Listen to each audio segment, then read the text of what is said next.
They say a man who represents himself has a fool for a client. Well, with God as my witness, I am that fool.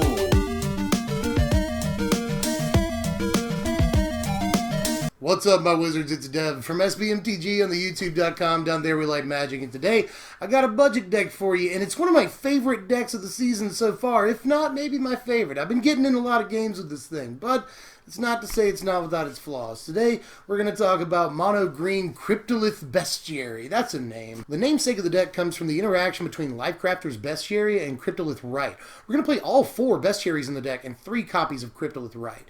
Now, in these Cryptolith Rite decks, 3 copies of Rites is pretty much standard because you don't want to draw it all day. You do want to see it at some point over the course of the game, and you want to draw it early if possible. But after the first one, multiple copies don't tend to really do anything, so you don't want to play all of them. And you want to leave more room in the deck for slots that actually do stuff, especially if you draw them in multiples. Now, as far as Bestiary goes, we're definitely going to play 4 of that. It started off as a 3 of. Quickly realized it deserved the play set because you're looking for it all the time. You want to draw it in the early game as much as possible so you can go ahead and set up on turn 3 or 4 depending on what the opening game looks like for you. So you want Bestiary and you want it early, and it works in multiples very, very well. You get multiple scries during your upkeep. That can be very, very good to blast through land pockets. And as far as, you can play a 1 mana cost creature and pay 2 if you have multiple Bestiaries out and draw 2 cards, So that is also very good. It works very well in multiples. So I don't mind playing 4, mostly because we want to see it all the freaking time. Lifecrafter's Bestiary is ridiculous. The interaction is somewhat obvious here, and they both benefit from the same kind of build. Both of these cards demand a lot of creatures in the deck. Use Lifecrafter's Bestiary to play small creatures, pay extra mana to draw cards, then you'll use those creatures eventually to tap and play other creatures, and then you'll draw more cards. So you just want to play a bunch of very small creatures. So that you can have as many creatures on the board when you do drop a Rite, and so that you'll be able to draw a bunch of cards once you have a Bestiary. So these work really, really well together, and I think that they warrant the inclusion of at least one of another non-creature card before we get to the rest of the deck, which is all creatures. In case you're wondering, that one of is Paradox Engine. A lot of people want to play a bunch of copies of this card in a Paradox Engine Cryptolith Rites deck, but after playing just the one of for a while, I don't think that it's worth it, especially once you get rocking and rolling with Bestiary and Rites, You'll be tapping creatures, playing creatures, drawing cards, playing more creatures, drawing more cards, and eventually you'll draw into more than one copy of Paradox Engine if you're playing more than one copy of Paradox Engine, and that's more or less a dead card at that point. I don't want to draw blank once we're really getting going with this combo here. And you can win without it too, but it is worth noting that the combo sort of goes infinite, not technically, but in reality it usually does. You'll play a spell, you'll tap creatures to play a creature, you'll tap other creatures to draw cards off of Bestiary, and then when you play the creature, obviously all your other creatures will untap. So every time you play a creature, you'll draw a bunch of cards and untap all your other creatures. So obviously that's really, really powerful, no doubt, but you can win without it, and you don't want a bunch of copies of Engine in your deck, I promise. Before I get to the creatures, one thing that I want to clear up that a lot of people are very mixed up on when it comes to Cryptolith Rites is that you can't tap a creature for mana if you have a Rites in play while it's summoning sick. I don't know why that's like a huge thing that I keep seeing, but a lot of people are apparently confused about that. If you just played a creature, then you can't tap it with Cryptolith Rites and get mana that same turn. Can't do that, but don't worry, we've got like a couple of haste guys in the deck and stuff, and you just play so many creatures that if you get a chance to untap even once, then you just have a ridiculous amount of mana on board. But again, the dudes don't have haste. I just want to clear that up. Most people know that, but there's still a large contingent of the internet that doesn't seem to know that. So creatures they can't tap for mana with Rites unless they have haste. Let's get that over with. Now let's talk about these creatures, because that's the whole rest of the deck. Like I was saying before, both Bestiary and Cryptolith Rites demand a bunch of creatures in the deck. You have to build around them in that way. So we're going to play 30 creatures in this deck. It's sort of like playing Collected Company. That deck, the way you had to build it, demanded a bunch of creatures, like 26 to 32 creatures.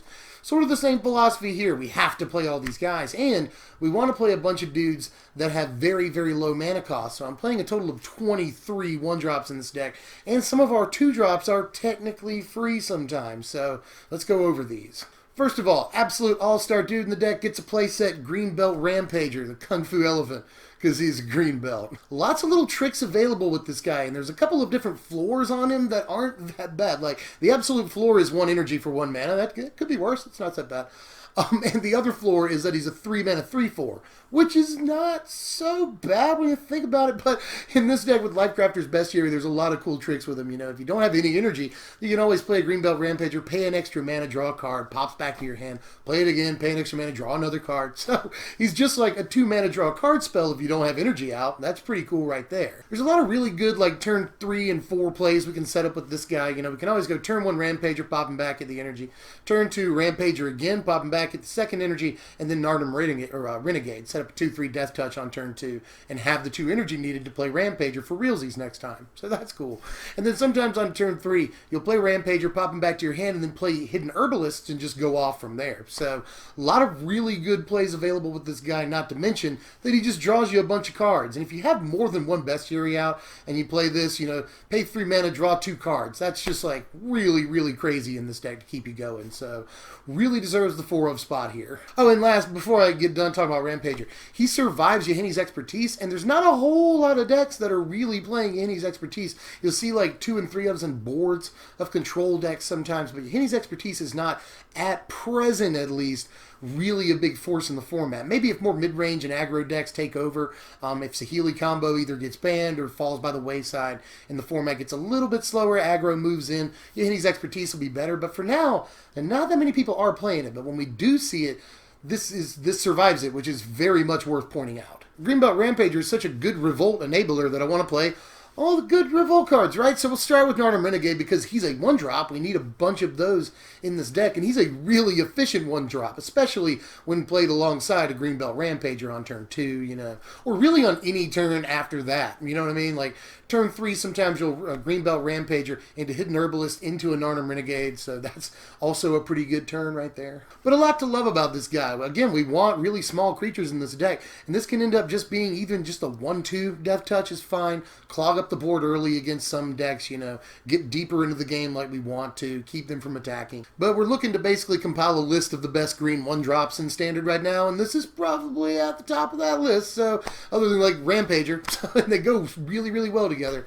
So Peanut Butter and Jelly, they both get playsets. But another Revolt card right here, we're going to play all 4 copies of Hidden Herbalist. This was just a 2-of when I first started building this deck, and again, quickly realized that I wanted to see this all the time because I want to increase the possibility of going Herbalist into Herbalist. That is just a ridiculous play that puts 4 power on the battlefield for 2 mana among 2 guys, and sometimes you'll get something else out of it, you know, because you'll Herbalist into Herbalist, you'll get 2 more green mana, and then you'll Narnam Renegade or something, and that's just like freaking ridiculous. Like, Hidden Herbalist is so crazy. It is a lot like Burning Tree if you can get the Revolt off. A lot of times you'll Hidden Herbalist into, you know, a 1-mana card and the 1 mana from Lifecrafter's Bestiary you need to draw a card. So that's also really, really relevant. Hidden Herbalist is so good. It's free mana, and we're looking to play all the creatures anyway, and, you know, we want to draw the cards, so it's just Hidden Herbalist is a natural fit. Yes, play the card. Do it. As far as other 1-drops, I'll start with the playset of Blisterpod here. I like Blisterpod because it's also a really good early blocker that jams up the board. That's good. But it's also another way, after it blocks and dies, of triggering Revolt. You know, we can always sacrifice a Scion, trigger Revolt. We can also just get mana out of the Scion sometimes. That's really important when we need extra mana when we get going, you know. So, lots of good stuff about Blisterpod here. I like that he's defensive. I like that he's 2 creatures in 1. He just costs the 1 freaking mana. He triggers Revolt, or at least the Scion does. He's extra mana. Just yes to Blisterpod. He does everything the deck wants to do. I'm also sticking on the 1-drops here. There's a lot of those. Like I said, we're going to play 4 copies of Bomat Courier in the deck. Bomat Courier is good because he's haste, and that means that he can tap the turn that you play him if you have a Cryptolith Rites out. So just being able to tap for mana the turn I play him, and he's only 1 mana, that's he's basically free at that point. So that's, yes, play that all day, and very, very occasionally his actual sacrifice ability is important, and can activate Revolt too, so that's cool. More 1-drops. We're going to play 4 copies of Loam Dryad in the deck because Cryptolith Rite's deck play 4 Loam Dryad. That's really all there is to say about that, you know. It's just, you know, redundancy. If you don't have a Cryptolith Rites out, it's a creature that taps for mana and only costs 1 mana itself. So that's always good. Definitely play 4 copies of Loam Dryad. Wouldn't not do it. Also, more 1-drops, but wait, there's more. We're going to play 2 copies of Gnarlwood Dryad in the main deck. We'll actually fill out the playset in the board against aggro, mostly. The card technically has the ability to get Delirium, but I have yet to see it. but it technically can. We have enough permanent types in the deck to make it work. It hasn't happened for me, at least. But it is something that in the early game has Death Touch. It's redundant, sort of, with Narnam Renegade, you know. Again, we want to clog up the board. We want to deter attacking when need be. And we want to play a bunch of 1-mana cost creatures. And we want to be able to smash in with Death Touch guys, deter them from blocking in the late game when we need that to happen in board stalls. So, you know, and sometimes these will create board stalls in the early and mid game, too. So, a lot of good reasons to play 1-mana Death Touchers in the format. I just want to make room for this. Yet another 1-drop creature, but the last one I want to talk about. And it's not Kessig Prowler. That's in the sideboard. Just Kessig Prowler didn't even make it in the main deck. That's how stacked green is on 1-drops. But in any case, we're just going to play one copy of Oviya Pashiri in the deck. Oviya Pashiri gives us something to do on turns where we somehow don't have something to do. You know, we don't have the combo together, or maybe we've run dry for some reason, you know, which doesn't often happen, especially if you have more than one bestiary in play. But if you run dry, she gives you something to do on turns where you don't. And especially later on in the game, you will seriously, Foshes, no doubt, have like 10 or 12 creatures out if things are going right for you. So you can make like a 10 or 12-12, which is really good, and you'll definitely have the mana for it. And on turns where you don't have anything to do, she can sometimes just tap for a 1-1, whatever. So, and that'll tap for more mana later on. So Oviya Pashiri is just really, really good value, but she again is legendary, and I really don't want to draw more than one copy of her. So just the one, but the one is good enough. She gives you something to do when you don't have anything else to do, which is very important in this deck. Speaking of mana sinks that give us something to do, here's one copy, just one, of Duskwatch Recruiter. Trust me here, a lot of people want to play 4 copies of Duskwatch Recruiters in decks at least similar to this. I haven't necessarily seen these bestiary lists online, but I have seen the Cryptolith Rite's Paradox Engine lists. I've seen a lot of those. And they all want to play 4 Duskwatch.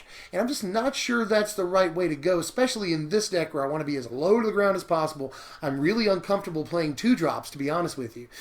Not only because we want to play a bunch of creatures early game, but we want to play as many creatures in one turn as we can in the mid and late games as well. So I don't want to play a bunch of 2-drops. And Hidden Herbalist is a 2-drop, but it is free mana. It's a free spell, so it kind of doesn't count as a 2-drop. So I want to keep the 2-drops super low, and Duskwatch Recruiter's ability is actually fairly mana intensive, especially if we want to do anything after we've done it. So I don't know, man. It's only very, very good in the very late game and against control when you're trying to get going. But if you're activating Duskwatch on turn 3, a lot of times you're doing something wrong. So I just don't, or at least the game isn't going well for you at that point. So I didn't want to play a ton of copies of Duskwatch. Forgive me for that. But I am going to play the one copy so that we have a mana sink when we need it. And finally, last creature in the deck, I will give you a choice for this last 2 of slots here. We're going to play either, and I'll tell you which one I played. We're going to play either Decimator of the Provinces or Aetherwind Basker here. Now, I went with Decimator of the Provinces, and I'll tell you why. I'm going to play a huge creature late on in the game, and I want it to win the game immediately. I do not want to play Aetherwind Basker and say go. So I'm not going to tell you not to play it, but my argument is definitely to try Decimator above it, because when you play Decimator, you will often win the game that turn. You'll just Crater Hoof Behemoth them and just swing in with everything plus the hasty Decimator and just crush face. So it has immediate impact on the board. It's not really that hard to cast, especially late, and it has haste itself. So I'm going Decimator all day on this call, but I wouldn't begrudge you if you went with Basker. Just 22 lands in this deck. I'm going to play 21 Forest and an Evolving Wilds. Just an extra way to activate Revolt so that we can get free mana off of Herbalist. We can get a big, like, a Narnam Renegade or something. So just an extra way to do that. And it thins the deck a little bit, which is good, because once you're, like, really getting going with Bestiary, you don't want to hit lands. That kind of sucks to hit lands. So, well, it thins the deck a little bit. That's worth pointing out. Don't want to play all the Evolving Wilds because we're a monocolored deck. We don't need it, obviously. But it does a couple of neat things in the deck, so I'm going to try it out. Turns out it works pretty well, especially if you want free mana out of Herbalist. Works very well on turn 3 for that. Here's our sideboard right here. We're definitely going to play the playset of Jedi Offshoot. Going to do that against aggro and such. It's just, 1 mana creature that blocks really well and gains us a bunch of life. We'll do that. And we're going to play 2 more Gnarlwood Dryad. I already mentioned we're going to fill out the playset there. Mostly against aggro, but again, we want all the 1-mana creatures. And we're playing the 4 Kessig Prowler too, in case we want to get really, really aggressive. Note that we've also got like Blossoming Defense in the deck, you know, in the sideboard. We have the ability here against control deck, if we're not comfortable getting under counter spells, we have the ability to just go full on aggressive and play, you know, take out Lifecrafter's Bestiary, take out Rite, take out Engine, and just put in super aggressive cards like Kessig Prowler, Blossoming Defense, another Duskwatch Recruiter to, you know, out card advantage them, and then maybe even a Heroic Intervention or an Gnarlwood Dryad, depending on what they're playing. So we have the ability to completely transform into a 100% aggressive deck and try to beat the clock against those decks. That is also our only hope against the Healy combo. You know, they won't get the combo turn 4 every time, obviously, but I've played a little bit with the deck, and I've seen a lot of people post about the deck, and I've seen results, and the deck can get that combo out 30% of the time relatively consistently. So you're going to have a bad time sometimes against those, but those are the games where you want to race the clock as fast as possible, and in game 2 and 3, take out the bestiaries, at least 1 or 2 of them, if not all 4. Take out the Rites, take out the Engine,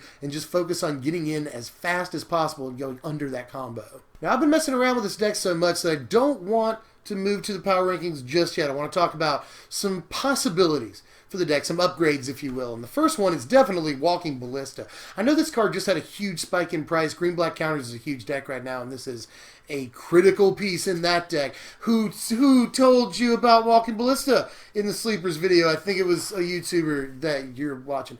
But anyway, I knew Walking Ballista was going to be crazy. Turns out it is, and would be fan-freaking amazing, balls-tastic in this deck, because you have all the mana in the world, especially late game once you have your Rites even going with your Bestiary. So you can just like kill them with damage from Ballista pretty easily, and I think he could deserve a spot in the deck, definitely. I could also see like Rishkar and Verdurous Gearhulk being in this deck, but at that point it's like just play green-black counters, right? But if you have the money and you are interested in this combo, and it's a really, I cannot stress to you enough how fun this combo is once it gets going. I can see Rishkar also being good in this, because just like Loam Dryad, a card like that, he's redundancy. He allows you to tap for your creatures for mana even if you don't have a Rites. So Rishkar could be good in this and could provide some extra beef, which the deck could want. Same thing with Verdurous Gearhulk. You know, we get to 5 mana super easily in the deck, and we're running all the small guys, and we're running some ramp, you know, too. So I could see Verdurous Gearhulk definitely being a card in the deck. You have to mention him. There's also Servant of the Conduit. You could play that also, depending on what you're doing. You know, if you wanted to focus a little bit more on the energy, he would be good with, she would be good with Greenbelt Rampager. That's a thing. You know, she provides energy for him. So, and she provides ramp. All that's good. You know, she's more redundancy. Ramping creatures are good in these decks.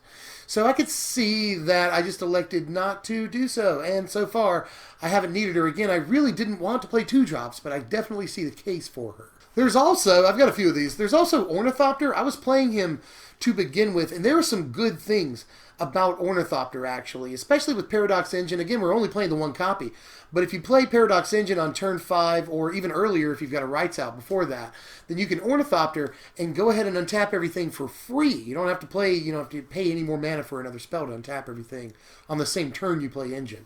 So that interaction is there, and it's really good with Bestiary, because you'll play the Ornithopter for free and just pay 1 green to draw a card. That's a good deal, and with Decimator of Provinces, this will give you a flying creature to fly over and smash face with. So all of that is good, but in the end, I just thought that there were better options than Ornithopter, and I wanted to play, you know, more impactful creatures, we'll say. Because Ornithopter really doesn't do anything if you don't have certain pieces out. So I wasn't sure about that.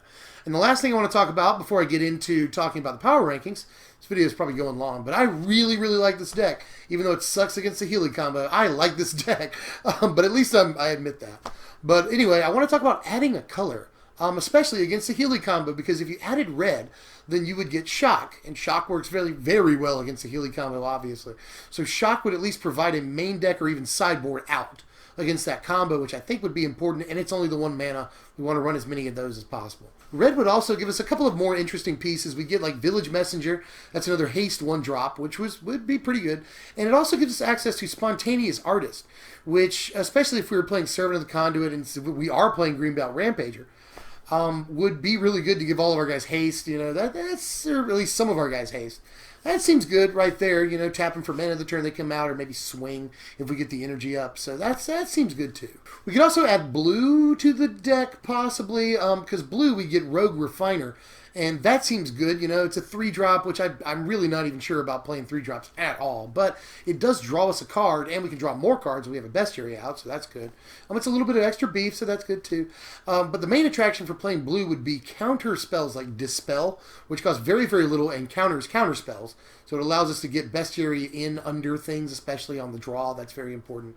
But it would also allow us to play Negate against things like, you know, Saheeli combo. We'd be able to counter their Saheeli. We'd be able to counter other planeswalkers too. So all of that seems good. Negate would also be another Blossoming Defense in the sideboard in some ways. So I like the idea of adding blue, and it wouldn't be too hard to add a color, especially if you played Servant of the Conduit, because we've got Loam Dryad. At that point, we'd have Conduit. We have Cryptolith Rite. So adding a color wouldn't be too hard. We've even got an Evolving Wild, so if we wanted to add like one basic of a different color, we could do that too. So let me know how you feel about that idea. But here are your power rankings right here. A final score of 60, which is respectable for a deck that's only going to cost you about $35 after sideboards. It's about $30 for the main deck and a few extra dollars for the boards. You can expect to get it for around $35 on TCG Player, which is a really good price for how fun this deck is. You know, if you can get in on the play against control, then you can really be bothersome for them. You know, if you can start drawing cards, then out card advantage them, then you can win fairly easily against control as long as you can get a Bestiary out. And against control, let's face it, we're also playing a bunch of one-drop creatures that can get in up under them. If they don't have an expertise game one, that's curtains. So we win game one fairly easily against those decks anyway. Against the Healy combo, we kind of suck. I've already mentioned that. But we have some safeguards after boards. Not enough, but maybe it'll get banned. Who knows? Against other mid-range and aggro decks, we actually do pretty well because we can go into the relatively late game, especially if we get a couple of Death Touch guys early against these counters decks. We do pretty well because we can expect to get reasonably deep. And the deeper we go, the more guys we get, the more cards we draw, the better board for presence we establish, the more chance we have of getting Paradox Engine online, the more chance we have of playing a Decimator and just going straight hard to the dome. So, like, those decks we actually perform fairly well against, but it's combo and control we have to worry about. But I do believe this might be the most fun way you can spend $30-$35 in this format right now. Seriously, try this deck out, proxy it up, goldfish it for a while, and then play it against your buddies, because this deck is super fun once it gets going, and it's pretty good in the early game too. It can rush when it wants to, so you can just blitz them, especially after boards when you get Blossoming Defense in, Kessig Prowler. So try this stupid thing out, man. I'm serious. There's a lot of ridiculous tricks. There's a lot of good play lines in the first 4 turns. There's a basically infinite combo in the stupid thing. There's all the mana in the world. You draw a bunch of cards. Scry is crazy on Lifecrafter's Bestiary. I know I've already mentioned it, but I have to give it its due. Scry is really good during your upkeep on that card. Just blow through land pockets. There is so much to say about this deck. And I know I'm overhyping it because combo is so good right now. But again, especially if they ban combo, look for an upgraded version of this deck to be real. I'm serious. Walking Ballista would go crazy in this. But what are we doing next time? I gotta get off this. I gotta get off this deck. You can tell I am in love with this deck. I've been playing up a lot of games with this thing. I'm a fan. But anyway, again, I gotta calm down. What are we doing next time? Well, it's a battle in the comments section again. We're going to either do the $10 mono red Pia's Revolution deck with the new ATOG, that thing, that looks pretty good. There's a pretty sweet combo there. Or we can finally do the Bant Mechanized Production deck. So, which one do you want to see more? Take to the comments and let me know. One more thing before I get out of here. Just want to quickly pimp this t-shirt, because isn't this t-shirt awesome and don't you want to wear it? Well, if you want it, you can go to Etsy.com, search Dad the Impaler, or you can just click the link in the description of this video, and you'll see this shirt and a couple of other Magic-inspired shirts and a bunch of other really cool, fun, funny shirts. And don't worry, I haven't sold out the big t-shirt or anything. I've been doing email correspondence with the dude that makes these shirts in his basement as a hobby for like the last couple of weeks. And he showed me this shirt and asked if I'd like to have it. And I was like, yes, I love t-shirts and I love Magic. And that looks awesome. So he sent me this shirt in the mail today, actually. I just got it. And I figured I'd pimp his Etsy page in return because that would be the right thing to do, you know? So just go to Dad the Impaler on Etsy. You can just search that up or go again to the link in the description. And you'll see this and a bunch of other cool shirts. So check him out. He's just a normal guy that, like, plays Magic with his son. He seems really nice. He builds, you know, he like makes shirts in his basement. Just a cool, all-around nice guy. Check him out. But I am tapped out finally. That's all I've got for now, and I'm glad Julie decided to join us. Hey, bub. But anyway, that's all we've got for now. Like the video if you like the video, and then sub for more. Make sure you hit the notifications so that you'll get the stuff in your email inbox when I put things out. So do all the YouTube stuff, and I will see you guys later. I am Deb from SBMTG. Thanks for watching, my wizards.